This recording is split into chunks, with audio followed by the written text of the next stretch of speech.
Praise the Lord. நல்லா இருக்கீங்களா? இன்னைக்கு நிறைய பேருடைய வீட்டுல பிரச்சனை பிரச்சனை பிரச்சனை. பிரதர், ஒரு வியாதி போச்சுன்னா அடுத்த ஒரு வியாதி, பலவீனம் ஒண்ணு மாறுச்சுன்னா அடுத்த ஒரு பலவீனம், வறுமை, கண்ணீர், குழப்பம், ரொம்ப பயமா இருக்குது பிரதர் அப்படின்னு சொல்லுகிற ஒரு காரியத்தை நான் அதிகமா கேட்டுக்கொண்டு இருக்கிறேன். இதெல்லாம் யாருனால உண்டாகுது அப்படின்னா பிசாசுனாலதான். இன்னைக்கு நம்ம பிசாசுன்னு உடனே நம்ம நினைச்சுக்கிறோம் அப்படியே இருட்டா இருப்பான், கொம்பு வச்சிருப்பான், அப்படியே முறைச்சு பார்த்துட்டு இருப்பான். அப்படி இல்லை. பிசாசானவன் இப்படிப்பட்ட சஞ்சலங்களை, இப்படிப்பட்ட இடுக்கலான வழிகள்ல இந்த மாதிரி வியாதி, பலவீனம் எல்லாத்தையும் கொடுக்கிறவன் தான் பிசாஸ். ஏன்னா இயேசு கிறிஸ்து சிலுவையில நமக்காக பாடுபட்டது தெரியுமா? நமக்கு சந்தோஷத்தை கொடுப்பதற்காக அவர் நம்முடைய வியாதிகளை சுமந்தார், பலவீனத்தை சுமந்தார், கட்டுகளை உடைச்ச சிலுவையிலேயே. அப்படி இருக்கும்போது பிசாசு மட்டும்தான் நமக்கு பிரச்சனை கொடுக்க முடியும். இந்த பிரச்சனையிலிருந்து விடுதலை வேணுமா? வசனம் சொல்லுது பாருங்க, யாக்கோபு 4:7 வாசிக்கிற கவனிச்சு பாருங்க.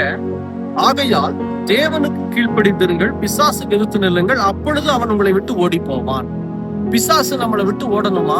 நம்முடைய வீட்டை விட்டு ஓடணுமா?